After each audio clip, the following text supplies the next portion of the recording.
औज़ुबिल्लाहिमिनश्शैतानिर्रजीम बिस्मिल्लाहिर्रहमानिर्रहीम। दोस्तों अस्सलाम वालेकुम।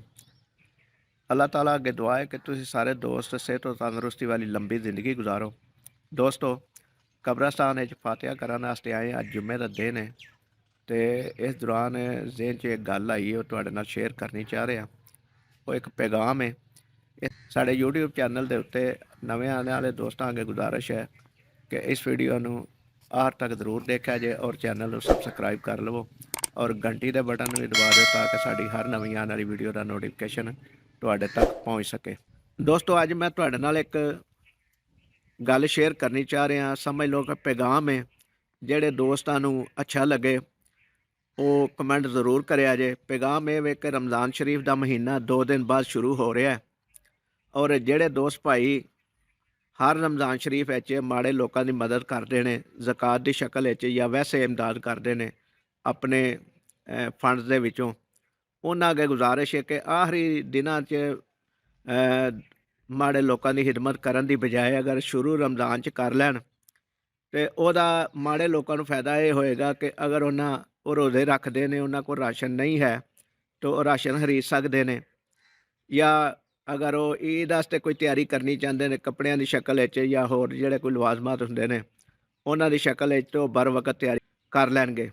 क्योंकि अगर वो कपड़े भी सिलाई करान तो रमज़ान शरीफ कपड़िया का रश होंगे, दर्जियों के कोल टाइम नहीं मिलता, दर्जियों को तो परेशानी बन जाती है। दोस्तों तुहाडे अगे गुजारिश है कि अगर माड़े लोगों की तुसी खिदमत कर रहे हो तो तुहाडी मेहरबानी रमज़ान शरीफ के शुरू ही अगर उन्होंने मदद कर दो तो उन्होंने वास्ते ज़रा आसानियाँ पैदा हो जाएंगियाँ।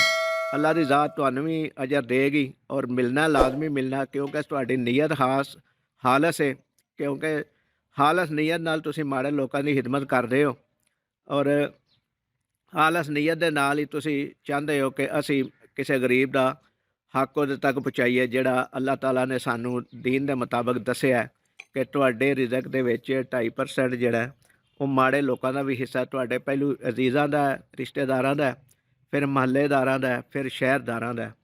तो इस तरीके दे नाल जिहड़े लोकी माड़ियां लोगों की खिदमत करते हैं उन्होंने अगे दोबारा गुजारिश है कि वह रमज़ान शरीफ के पहले अयाम के विच ही उन्हां दी खिदमत कर देन। ये असी भी जिहड़ी गल तुहाडे नाल कीती है सिर्फ इस नीयत नाल कीती है कि साडी गल समझ के भी अगर कोई समझ जाएगा या अमल कर लेगा, अगर वो रमज़ान शरीफ के आखिरी अयाम किसी माड़े की खिदमत करता तो अगर शुरू च कर देगा तो हो सकता है अल्लाह ताला सानू भी इहदा अजर देवे। अज लई इन्ना ही, अगली वीडियो तक लिए इजाज़त दो। अल्लाह ताला साडा ते तुहाडा हामी नासर होवे। अल्लाह निगहबान।